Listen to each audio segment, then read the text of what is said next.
ಮೊದಲನೇದಾಗಿ ನಮ್ಮೆಲ್ಲ ಮೀಡಿಯಾ ಸ್ನೇಹಿತರಿಗೆ ಧನ್ಯವಾದಗಳು. ನೀವು ನಮ್ಮೆಲ್ಲ ಕಾರ್ಯಕ್ರಮಗಳಿಗೂ ಭಾಳಷ್ಟು ನನಗೆ ಪ್ರಚಾರ ನೀಡಿ ನಮ್ಮ ಕೆಲಸ ಕಾರ್ಯಗಳನ್ನು ಭಾಳಷ್ಟು ತೋರಿಸ್ತಾ ಇದ್ದಾರೆ ಹಲವಾರು ವರ್ಷಗಳಿಂದ.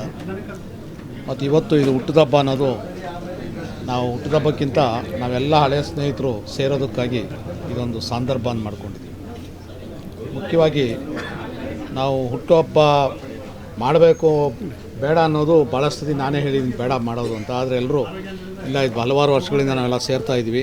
ಹಾಗಾಗಿ ಇವತ್ತೊಂದು ದಿವಸ ಯಾಕೆಂದರೆ ನಮ್ಮ RC ಕಾಲೇಜಲ್ಲಿ ರಿಪಬ್ಲಿಕ್ ಡೇ ಅಂತ ಒಂದು ಇಟ್ಕೊಂಡ್ಬಿಟ್ಟಿದ್ವಿ. ಅವತ್ತು ನಾವೆಲ್ಲ ಹಳೆಯ ವಿದ್ಯಾರ್ಥಿಗಳು ಸೇರ್ತೀವಿ. ಅದೇ ರೀತಿ ಹುಟ್ಟುಹಬ್ಬಕ್ಕೆ ನಮ್ಮ ಹಳೆಯ ಎಲ್ಲ ಸ್ನೇಹಿತರು ಇಲ್ಲಿ ಸೇರೋದ್ರಿಂದ ಅದನ್ನು ನಿಲ್ಲಿಸೋದು ಬೇಡ ಅನ್ನೋದರಿಂದ ಮಾಡ್ಕೊಂಡು ಹೋಗ್ತಾಯಿದ್ದೀವಿ. ಮತ್ತು ಇವತ್ತು ಯುವಕರು ಈಗ ನಾವೆಲ್ಲ ಎಲ್ಲ 60 ಮೇಲೆ ಆಗಿದ್ವಿ.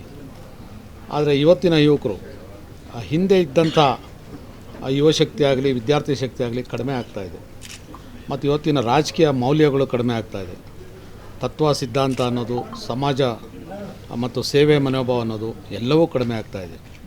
ನಾವೆಲ್ಲ ಒಳ್ಳೆ ನಾಯಕರುಗಳ ಹತ್ರ ಬೆಳೆದವರು. ನನ್ನ ರಾಜಕೀಯದ ಗುರುಗಳು ಬಂಗಾರಪ್ಪನವರು.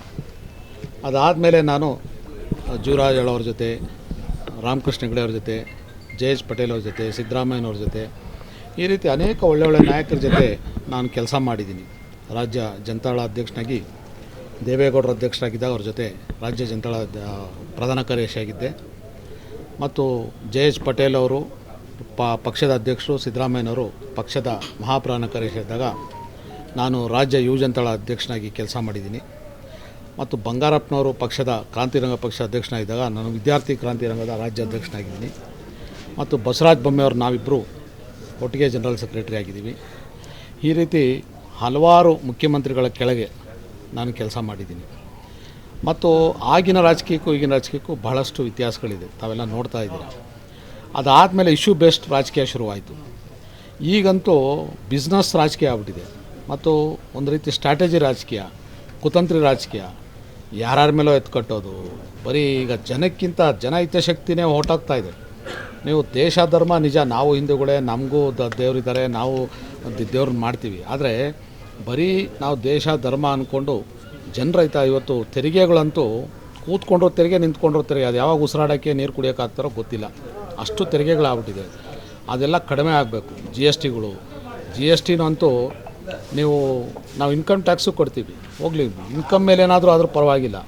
ನೀವು ಗೂಡ್ಸ್ ಹೋದ ತಕ್ಷಣ 18% ಅಂದರೆ ಮತ್ತೆ ಎಷ್ಟೋ ಜನ ಸಾಲ ಕೊಟ್ಟರೆ ಸಾಲನೇ ಬಂದಿರಲ್ಲ. ಅದ್ರ ಜೊತೆ ಯಾಕಂದ್ರೆ 1% 2% ಲಾಭ ಬರೋದು ಕಷ್ಟ. ಈಗ ಇದನ್ನು ಯಾರು ಅದರಿಂದ small scale industry, middle scale industry ಎಲ್ಲ ಸತ್ತೋಗ್ತಾ ಇದೆ. ಮತ್ತು ಇದನ್ನೆಲ್ಲ ಸರಿಪಡಿಸ್ಬೇಕಾದ್ರೆ ಯಾರು ಈ ರಾಜಕೀಯಕ್ಕಿಂತ ಮುಖ್ಯ ಜನರ ಹಿತಾಸಕ್ತಿ. ಜನರಿಗೆ ಫ್ರೀ ಎಜುಕೇಷನ್ ಕೊಡಿ, ಫ್ರೀ ಹೆಲ್ತ್ ಅಂತೂ ಈಗ ಎಜುಕೇಷನು ಹೆಲ್ತ್ ಅಂತೂ ದಂಧೆಗಳಾಗ್ಬಿಟ್ಟಿದೆ. ಎಲ್ಲ ರಾಜಕಾರಣಿಗಳು ಎಲ್ಲ ಇವಾಗ ನೋಡ್ತಾ ಇದ್ದೀವಿ, ಯಾರು ಅಂತಲೇ ಏನು ಅಂತಲೇ ಅರ್ಥ ಆಗ್ತಾ ಇಲ್ಲ. ಎಲ್ಲ ಭ್ರಷ್ಟಾಚಾರದಲ್ಲಿ ತೊಡಗಿದ್ದಾರೆ.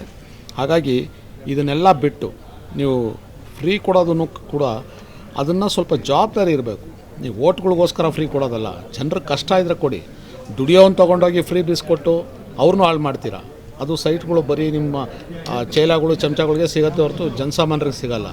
ಅದನ್ನು ತೊಗೊಳ್ತಾರೆ, ಮಾರ್ತಾರೆ, ಇನ್ನೊಂದು ಕಡೆ ಮತ್ತೆ ಅಪ್ಲಿಕೇಶನ್ ಹಾಕ್ತಾರೆ. ಅದಕ್ಕೆ ತೀರಿಸೋವರೆಗೂ ಅದಕ್ಕೆ ಅಟ್ಲೀಸ್ಟ್ ಮಿನಿಮಮ್ ಇಂಟ್ರೆಸ್ಟ್ ಮಾಡಿ ತೀರಿಸೋವರೆಗೂ ಅದು ಇದು ಮಾಡೋಕ್ಕಾಗಲ್ಲ ಅಂದಾಗ ಅದು ಜವಾಬ್ದಾರಿಯಾಗಿರ್ತದೆ. ಹೀಗಾಗಿ ಎಲ್ಲ ಪಕ್ಷಗಳಲ್ಲೂ ಇವತ್ತು ನೀವು ಮುಂಚೆ ನಾವು ಅಸೆಂಬ್ಲಿಗಳಲ್ಲಿ ನೋಡ್ತಾ ಇದ್ದು, ಕೌನ್ಸಿಲಲ್ಲಿ ನೋಡ್ತಾ ಇದ್ದು ಎಲ್ಲ ರಂಗದ ಹೋರಾಟಗಾರರಿದ್ದರು.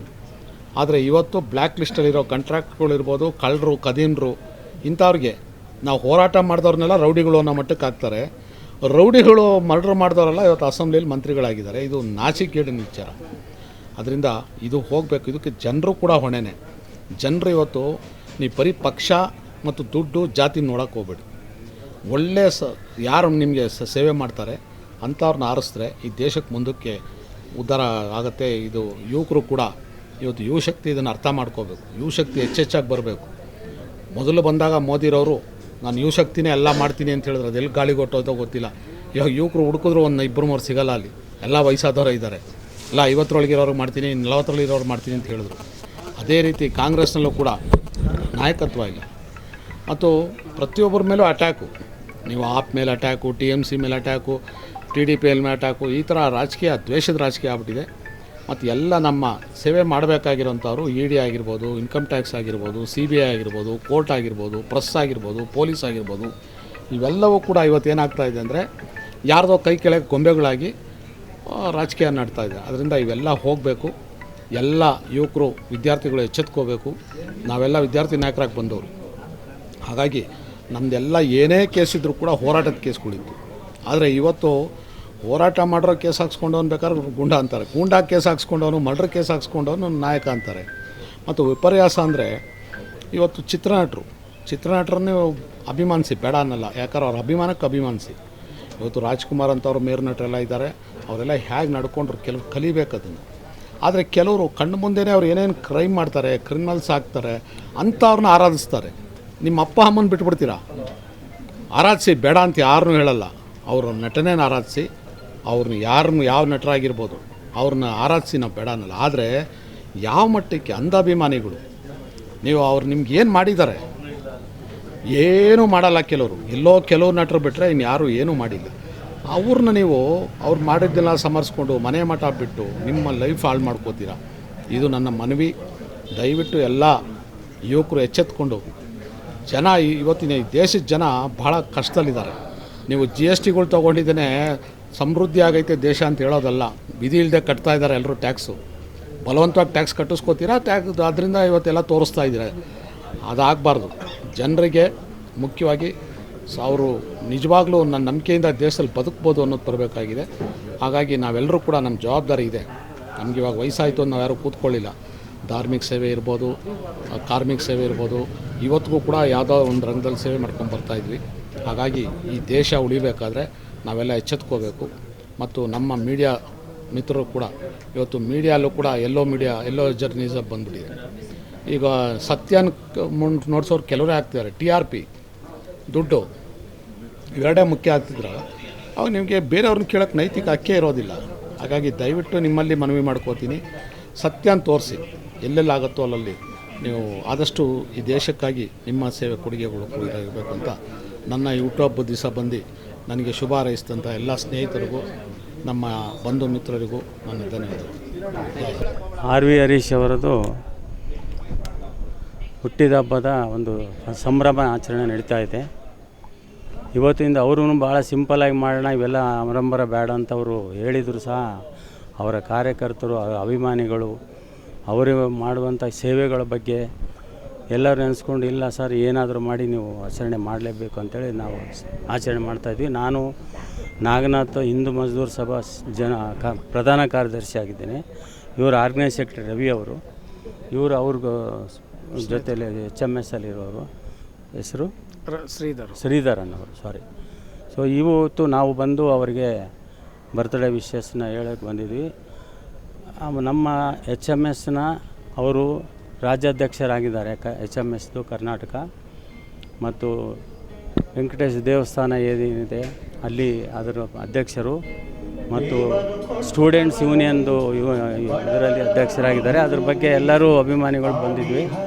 ಸೊ ಅವರ ಒಂದು ಸೇವೆ, ನಿಷ್ಠಾವಂತರು, ಕಾರ್ಮಿಕರ ಬಗ್ಗೆ ಮತ್ತು ಜನಗಳ ಬಗ್ಗೆ ಇರುವಂಥ ಅವರ ಒಲವು, ಇವತ್ತು ಅವ್ರಿಗೆ ಯಾವ ರಾಜಕೀಯದಲ್ಲಿ ಯಾವ ಪೋಸ್ಟ್ ಇಲ್ಲ ಅಂದರೂ ಸಹ ಇವತ್ತಿಗೂ ಅವರು ಪ್ರತಿಯೊಬ್ಬ ರಾಜಕೀಯ ವ್ಯಕ್ತಿಗಳು ಗೊತ್ತು. 3 ಸಲ ಅವರು ಚುನಾವಣೆಯಲ್ಲಿ ಇದ್ದು ಸ್ವಲ್ಪರಲ್ಲಿ ಹೋಗಿರೋದ್ರಿಂದ ಸೋತಿದ್ರು. ಬಟ್ ಇವತ್ತಿಗೂ ಅವರು ಹೆಸರು ಹಂಗೆ ಇದೆ.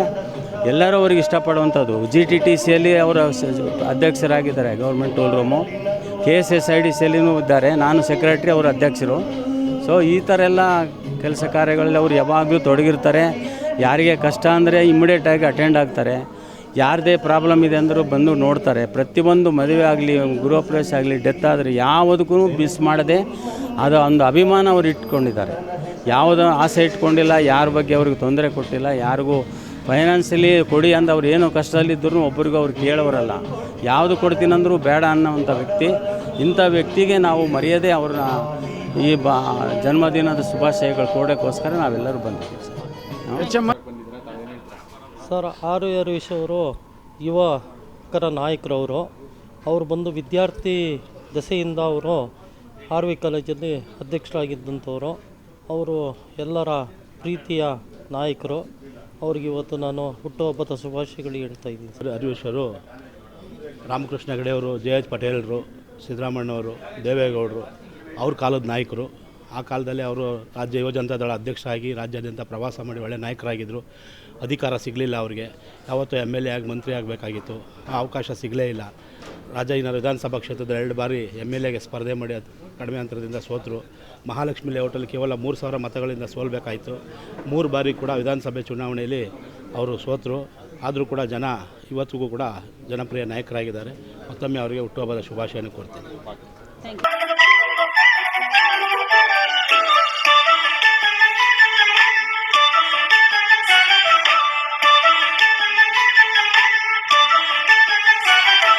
ಜನ್ಮದಿನವಿದು ನಿನ್ನದಾಗಿದೆ, ಶಾಂತಿ ಸೌಖ್ಯವೂ ನಿನ್ನದಾಗಲಿ.